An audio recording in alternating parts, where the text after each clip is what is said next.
Kain ni. Ni kain ni. Nak bagi tahu lama mana benda ni. Tak tahulah sama ada tukar ke tak. Bukan istilah condemn.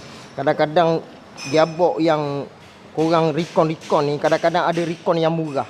Secara tak langsung bila murah ni banyak benda yang skip. Benda apa? Skip sikit. Bagi tahu aku. Okey, dalam video ni sikit tunjuk. Di mana ni adalah dia punya structure lah, dalam main gearbox dia. Lepas tu ni housing sahaja. Housing gearbox dia. So dekat sini banyak part dia. Untuk model jenis auto, jenis Perdua, kebanyakannya dia ada piston seal. Kalau korang tengok ni adalah piston seal dia. Kalau sikit tengok daripada perubahan color dia, lepas tu dia punya oil seal ni, bahagian dalam ni, sikit rasa dia dah start keras ke batu tau.